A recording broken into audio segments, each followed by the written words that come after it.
예수님께서 여러분과 함께 마테오가 전한 거룩한 복음입니다.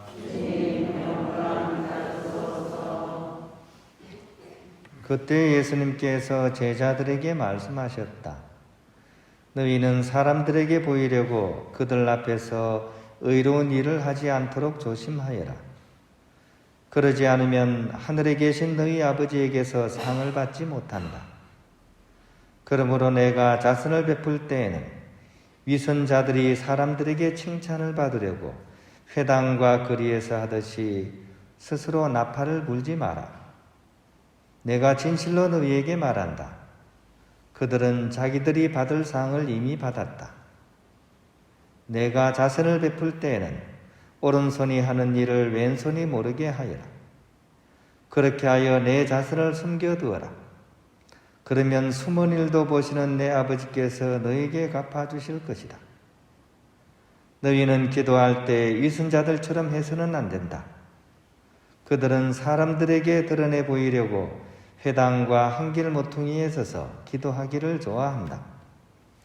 내가 진실로 너희에게 말한다. 그들은 자기들이 받을 상을 이미 받았다.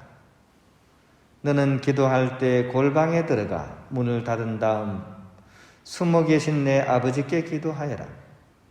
그러면 숨은 일도 보시는 내 아버지께서 너에게 갚아주실 것이다. 너희는 단식할 때 위선자들처럼 침통한 표정을 짓지 마라.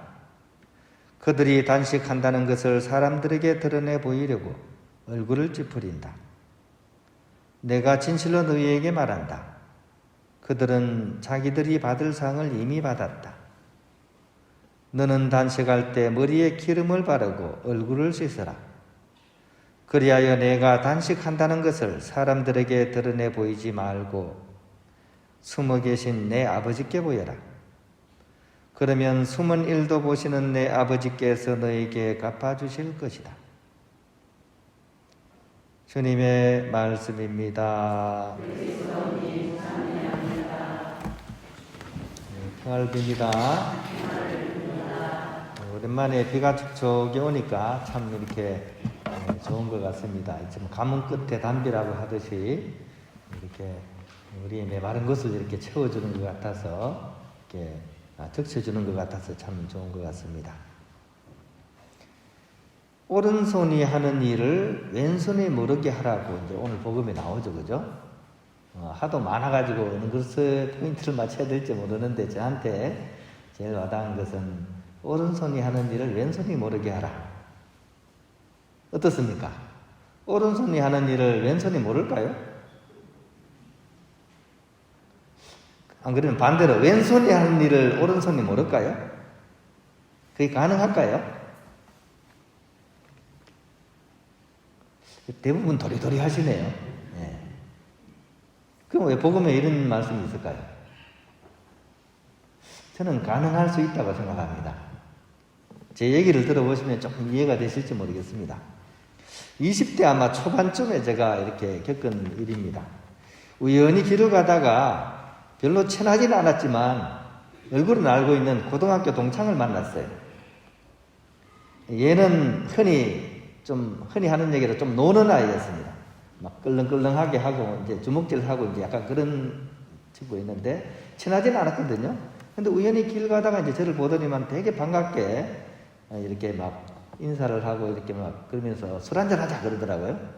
그래가지고 대낮에 저 막걸리 한잔 하러 이제 갔어요. 이제 그 친구하고 이제 막 얘기를 하는데 저하고는 좀 전혀 다른 인생을 산 친구 같고 막 그러면서 이제 자기 체험을 막 얘기하는데 이제 군대를 특공대를 갔대요. 특공대를 가가지고 막 낙하산 타고 막 이런 얘기하고 막 자기의 그 영웅담이라 그러잖아. 영웅담을 막 얼마나 얘기를 하면서 묵묵히 그래 막 잘 들어줬습니다. 그러다가 이제 제가 잠시 화장실에 갔다가 이제 딱 왔어요.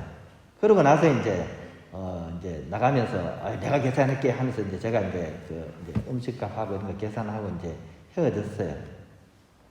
그러고 나서 이제 저는 가던 길을 맞아 갔었는데 그때 누나 심부름을 갔거든요.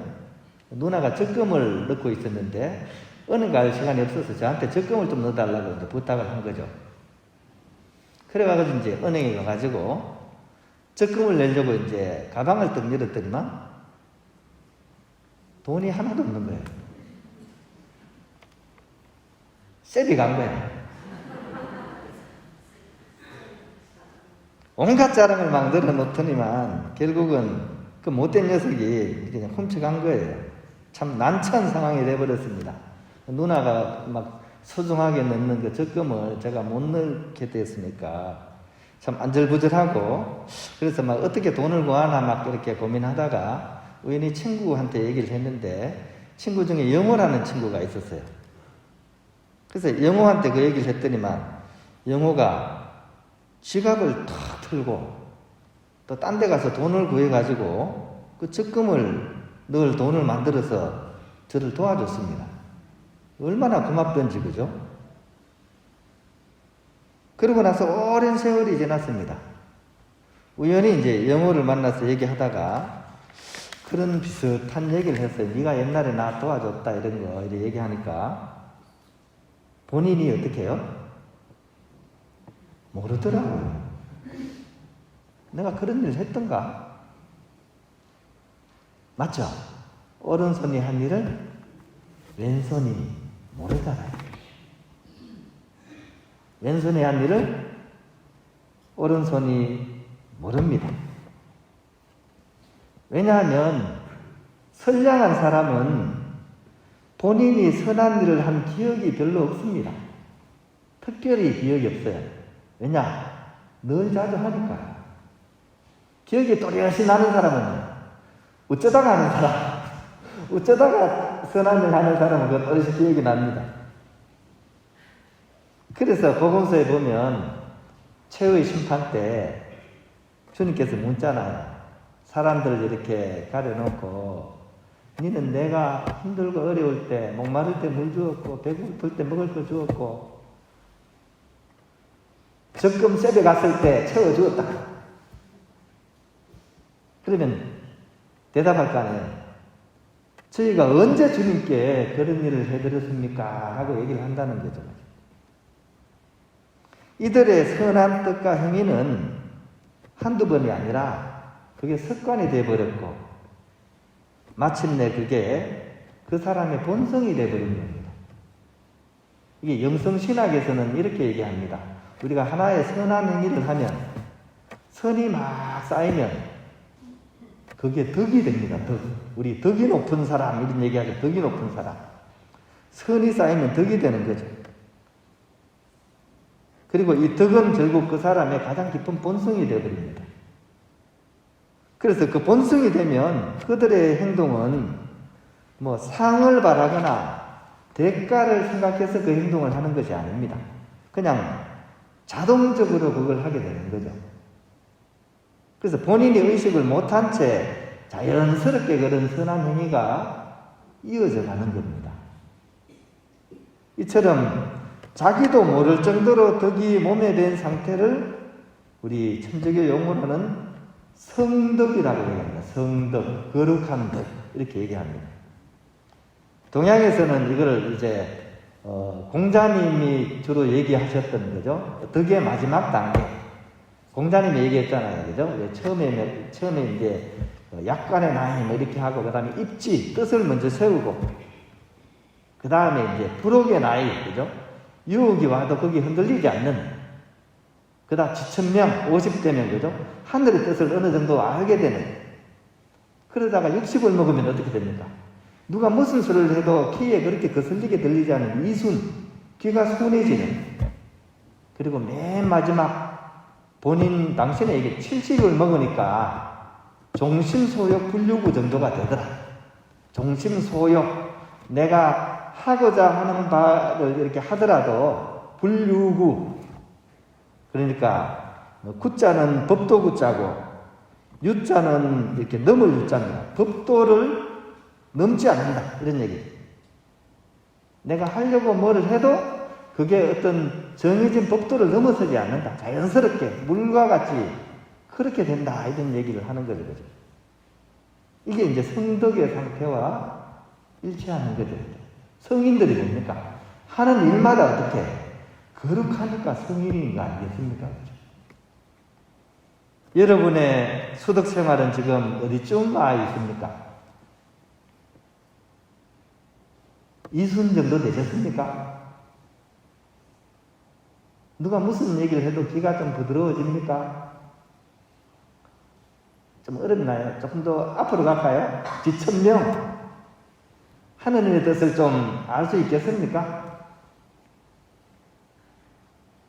좀 더 당길까요? 불호 유혹이 와도 마음이 크게 동요가 되지 않습니까? 예, 자꾸 여러분 어렵게 하면 안 되겠다. 저도 똑같은데, 그죠? 피장파장입니다, 그죠? 예. 서로 뭐 비슷한 처지끼리 뭐 이렇게 하는 얘기는 뭐냐 하면 우리가 다시 한번 그런 우리의 선한 행위들을 한번 오른손이 하는 일을 왼손이 모르게 할 수 있도록 그렇게 선을 쌓아가자는 그 얘기입니다. 그 착했던 영혼은 지금도 여전히 착합니다. 훌륭하고요. 얼마 전에는 대통령 표창장도 받았어요.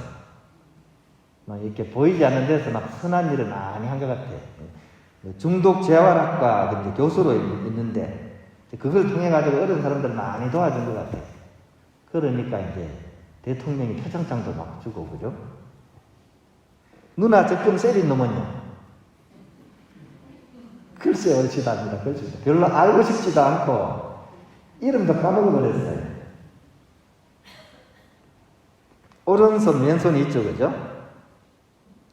서로 알고 싶지도 않게 그렇게 살지 말고 오히려 오른손 왼손 좋은 일을 하되 서로 모를 수 있도록 그렇게 하루하루 선을 쌓아가는 그런 우리의 신앙생활, 우리의 수득생활이 될 수 있도록 오늘 하루 다시 한번 우리의 삶을 성찰해야 할 것입니다.